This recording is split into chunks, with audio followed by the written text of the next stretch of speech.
नमस्कार विद्यार्थियों इस वाले वीडियो में हम चर्चा करेंगे कब्ज क्या होता है यानी कॉन्स्टिपेशन क्या होता है। कॉन्स्टिपेशन क्यों होता है, कॉन्स्टिपेशन के लिए क्या उपचार, हम घरेलू उपचार या हम थेरेपेटिक न्यूट्रिशन के द्वारा किस तरीके से उपचार किया जाता है, इसके बारे में संपूर्ण चर्चा हम इस वीडियो के जरिए करेंगे। सबसे पहले हम ये जान लेते हैं कि कॉन्स्टिपेशन या कब्ज होता क्या है। कब्ज का होने का तात्पर्य होता है कि जो मल होता है, शरीर का उत्सर्जन पदार्थ जो होता है, वेस्ट प्रोडक्ट होता है जो शरीर का, उसका कड़ा होना, यानी कि उसमें जो पानी की जो मात्रा होती है, पानी की मात्रा कम हो जाती है, इससे जो मल होता है शरीर का वह कड़ा हो जाता है। नेक्स्ट होता है कॉन्स्टिपेशन के कारण से मल त्यागने में विभिन्न तरह की परेशानियों का सामना करना पड़ता है, क्योंकि मल कड़ा हो जाता है, इसलिए जो रोगी होता है उसको मल त्यागने में परेशानी आती है। नेक्स्ट होता है अनियमित रूप से मल का जाना। व्यक्ति क्योंकि कॉन्स्टिपेशन से पीड़ित होता है, रोगी क्योंकि कॉन्स्टिपेशन से पीड़ित होता है, इसलिए उसे उसका जो सिस्टम होता है पाचन तंत्र का वो बिगड़ा हुआ होता है, और पाचन तंत्र का सिस्टम बिगड़ा होने के कारण से जो व्यक्ति होता है वह अनियमित रूप से मल का निष्कासन करता है।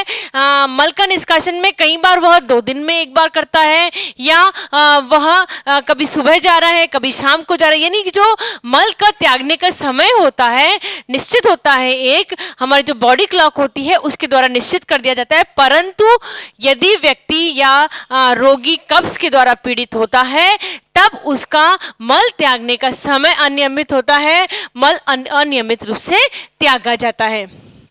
नेक्स्ट होता है जब कॉन्स्टिपेशन होता है तब या तो पेट साफ नहीं होगा, अपूर्ण रूप से मल बाहर आएगा, यदि और अगर मल बाहर आ रहा है तो वह काफी कष्टदायक पूर्ण से शरीर के द्वारा निष्कासित होगा, यानी कि मल का जो उत्सर्जन का कार्य होता है शरीर के द्वारा उसमें या तो वह अपूर्ण होता है या फिर वह काफी कष्टदायक होता है। तब इस स्थिति में बोलते हैं कि व्यक्ति जो होता है वह कॉन्स्टिपेशन के द्वारा अथवा कब्ज के द्वारा पीड़ित होता है। क्या इसके विभिन्न प्रकार होते हैं? जनरली हम तो इसको मानते हैं कि कब्ज हो रहा है तो कब्ज तो एक ही प्रकार का होता है, परंतु चूंकि हम न्यूट्रिशन की बात कर रहे हैं, परंतु चूंकि हम थेरेपेटिक डाइट की बात कर रहे हैं, तो हमें ये मालूम होना चाहिए कि कॉन्स्टिपेशन के कितने प्रकार होते हैं। मुख्यतः कॉन्स्टिपेशन जो होता है उसको 3 प्रकार में विभक्त किया गया है। सबसे पहला जो कॉन्स्टिपेशन होता है उसे बोलते हैं एटानिक कब्ज। ठीक है, क्या कहा जाता है उसे? एटानिक कब्ज। इसमें जो होता है एटानिक कब्ज में ये जो हम कॉन्स्टिपेशन की बात करते हैं ना बच्चों, तो कॉन्स्टिपेशन जो होता है वह पाचन तंत्र की गड़बड़ियों के कारण होता है। ठीक है, पाचन सिस्टम में किसी न किसी कोई ना कोई पाचन सिस्टम का जो अंग होता है उसमें किसी न किसी तरह की गड़बड़ी होती है ना। अब जब हम एटानिक कब्ज की बात करते हैं तो पाचन तंत्र में क्या होता है, बॉडी मूवमेंट होता है इसका मांसपेशियों का। अब मांसपेशियों का मूवमेंट किस तरीके से होता है? मांसपेशियां सिकुड़ती है, मांसपेशियां फैलती है, सिकुड़ती है और फैलती है। इस कारण से जो ये गति होती है इसको क्रमाकुंचन गति कहते हैं। ठीक है, अब जो पाचन तंत्र की मांसपेशियों में जो क्रमाकुंचन गति हो रही है उसमें जो मांसपेशियां होती है ना वो लचीली होती हैं, लचीली होंगी तभी तो उसका क्रमाकुंचन गति होगी। परंतु जब एटानिक कब्ज होता है तब मांसपेशियों का लचीलापन का अभाव हो जाता है। ठीक है, अब आप देखिए सिंपल सी बात है, मांसपेशियों का लचीलेपन का अभाव हो रहा है, हम बार बार बोल रहे हैं इसमें क्रमाकुंचन गति हो रही है, सिकुड़ रही है, फैल रही है, सिकुड़ रही है, फैल रही है। ठीक है, अब क्योंकि वो सिकुड़ रही है और फैल रही है उसके अंदर क्रमाकुंचन की गति का अभाव हो रहा है, यानी कि जो जितना अच्छी तरीके से पाचन होना चाहिए उतनी अच्छी तरीके से पाचन नहीं हो रहा है, जितना अच्छी तरीके से फूड का जो मूवमेंट होना चाहिए बड़ी आंत में छोटी आंत में यह फूड का जो मूवमेंट होता है या वो उतना फूड का मूवमेंट अच्छी तरीके से नहीं हो पा रहा है, इसीलिए मल का कड़ापन हो जाता है, इसीलिए वह अपूर्ण रूप से मल का त्यागना होता है। यानी ऐसा कब्ज जिसमें कि मांसपेशियों में लचीलापन का अभाव हो जाता है, इस तरह के कब्ज को एटानिक कब्ज या एटानिक कॉन्स्टिपेशन कहा जाता है। फिर कहते हैं स्पास्टिक कब्ज। स्पास्टिक कब्ज में क्या होता है, ये थोड़ा सा एटानिक कब्ज से थोड़ा सा बड़ा वाला रोग होता है, ठीक है, आप इस तरीके से समझ सकते हैं। स्पास्टिक कॉन्स्टिपेशन वह कॉन्स्टिपेशन होता है जिसमें जो आपका लार्ज इंटेस्टाइन है या जो बड़ी आंत होती है शरीर के, इसकी संरचना में परिवर्तन हो जाता है ना। संरचना में परिवर्तन किस तरीके से होगा, उसकी जो कोशिकाएं होती है उसमें परिवर्तन होना चालू हो जाता है, और उसकी जो स्नायु होती है लार्ज इंटेस्टाइन की, वह निष्क्रिय होने लग जाती है। इस कारण से मांसपेशियों में क्या होगा, हमने अभी आपको बताया क्रमाकुंचन गति होती है, वह क्रमाकुंचन गति नहीं हो पाती। कहाँ, केवल और केवल बड़ी आंत में, है ना। बाकी जो अंग है, उस छोटी आंत है, जो भी अंग है वह सही तरीके से काम कर रहे हैं। केवल जो बड़ी आंत होती है, वह बड़ी आंत की जो संरचना होती है, उस संरचना में परिवर्तन होने लग जाता है, जिससे जो स्नायु होते हैं वो निष्क्रिय होने लग जाते हैं, और जो बड़ी आंत के द्वारा क्रमाकुंचन गति होती है, संकुचन और विमोचन की गति होती है, उसमें परिवर्तन होने लग जाता है। इस कारण से मल त्यागने में दिक्कत आती है, और उसे हम कौन सा कब्ज कहते हैं, उसे हम स्पास्टिक कब्ज का नाम दिया गया है। फिर हम बोलते हैं अवरोधनात्मक कब्ज, यानी किसी तरह की रुकावट हो रही है ना। ये जो रुकावट की जब हम बात कर रहे हैं, इसमें पाचन तंत्र तो पूरी तरीके से आपका कार्य अच्छी तरीके से कर रहा है, ठीक है। बड़ी आंत है, छोटी आंत है, सभी तरह के जो पक्वाशय है, सभी तरह के जो है अंग वो पूरी अच्छी तरीके से कार्य कर रहे हैं, परंतु कोलन जो है उसका प्रसारण और संकुचन में कमी आ जाती है, ठीक है। शरीर में जो पाचन तंत्र का कोलन अंग है, उसके संकुचन एवं प्रसारण में क्रमाकुंचन गति में कमी आने से जो रोग होता है, उसे अवरोधात्मक कब्ज का नाम दिया गया है, यानी किसी तरह की रुकावट आने लग जाती है, ठीक है।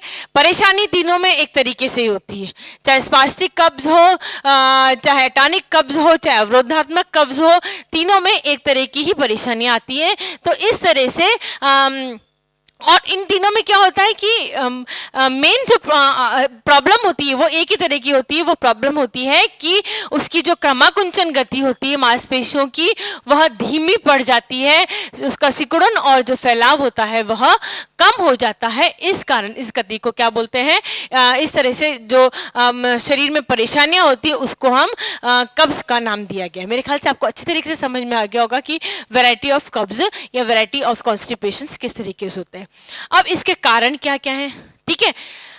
हर चीज के पीछे कोई ना कोई, हर बीमारी के पीछे कोई ना कोई कारण अवश्य होता है, और अगर हम कारण का फाइंड आउट कर लें, कारण का यदि हम मालूम करें, तो हम किसी भी बीमारी को आसानी से दूर कर सकते हैं।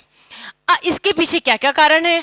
कॉन्स्टिपेशन का सबसे पहला कारण होता है भोजन में रेशों की कमी, अधिक बिना रेशो वाला भोजन खाना, जैसे मैदा का अधिक उपयोग करना बहुत प्रचलन में। हम फास्ट फूड बहुत खाते हैं, चाहे आप पिज़्ज़ा खा लें, चाहे आप बर्गर खा लें, चाहे आप कोई भी आप मैदा से युक्त जो बनी हुई चीज़ें खा रहे होते हैं। और जनरली जो फास्ट फूड्स होते हैं ना बच्चों, हम ये नहीं कहते कि हम फास्ट फूड के बिल्कुल आपको नहीं खाना चाहिए, स्वाद के लिए हमें फास्ट फूड खाना चाहिए, परंतु हमको सेहत का भी ध्यान रखना चाहिए, ठीक है। तो जितनी भी मैदा युक्त चीज़ें होती हैं जो हम लेते हैं, जो हम ग्रहण करते हैं, उसमें रेशे नहीं होते हैं।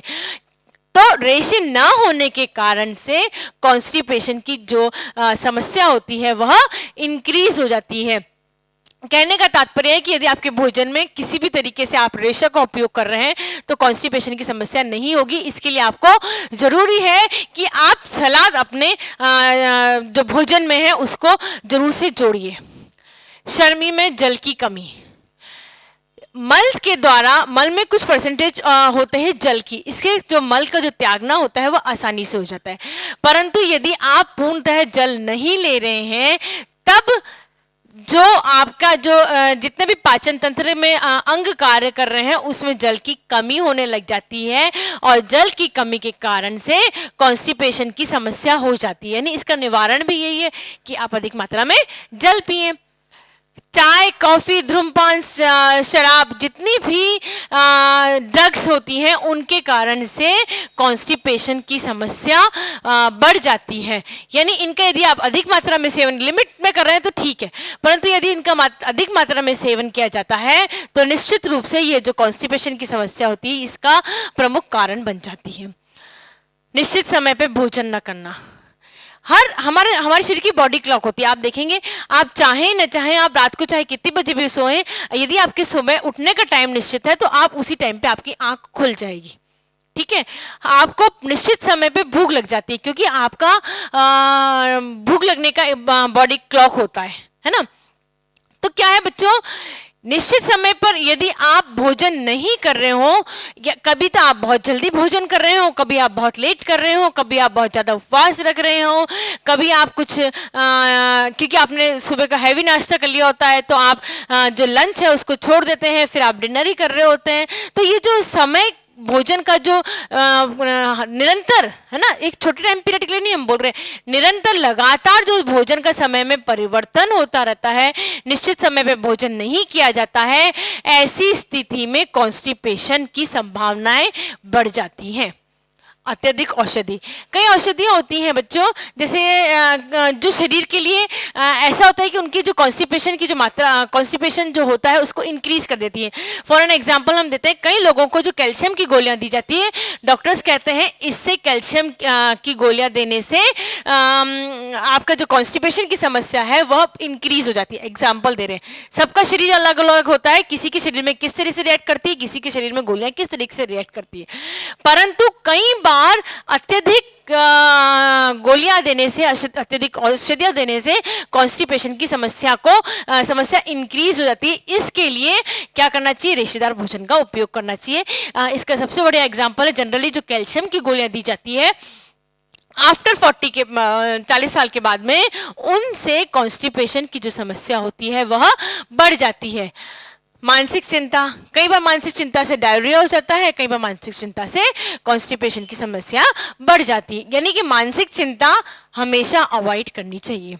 स्थान परिवर्तन, यह समस्या कई लोगों में आती, सब में नहीं आती। एक जगह से दूसरी जगह जाएंगे तो क्योंकि हमें पर्टिकुलर जगह पे ही मल त्यागना होता है, इसलिए स्थान परिवर्तन हो जाता है। तब हमें, कई व्यक्तियों को ऐसा होता है कि कॉन्स्टिपेशन की समस्या आ जाती है, क्योंकि उनका स्थान परिवर्तन हो जाता है। पर्याप्त विश्राम न करना, यह भी एक मुख्य कारण होता है कॉन्स्टिपेशन का। ठीक है बच्चों, तो बच्चों कई बार कई समस्याएं ऐसी आती हैं जिनसे कि कॉन्स्टिपेशन, और ये जो समस्याएं आ रही है कॉन्स्टिपेशन की, जिस कारण से हो रही है, इन कारण को हम आसानी से दूर कर सकते हैं, है ना। क्या हम समय पे भोजन नहीं ले सकते, क्या हम चाय कॉफी का लिमिट में उपयोग नहीं कर सकते हैं, क्या हम निश्चित समय पे भोजन नहीं कर सकते हैं, क्या हम लिमिट में औषधि नहीं ले सकते। यदि किसी कारण से बहुत ज्यादा हुआ है तो हमें औषधियाँ लेनी ही पड़ेगी, परंतु क्या हम औषधियों का क्यों हम अधिक भोजन में अधिक रेशो की मात्रा नहीं करके ठीक नहीं कर सकते। मतलब कहने का तात्पर्य है कि हमारे पास जो भी कॉन्स्टिपेशन के कारण होते हैं वह हमारे के द्वारा ही निहित होते हैं, हमारे कारण ही हमारे पाचन तंत्र खराब होता है, और हम इस पाचन तंत्र को जो कारण है उसको फाइंड आउट करके आसानी से दूर कर सकते हैं।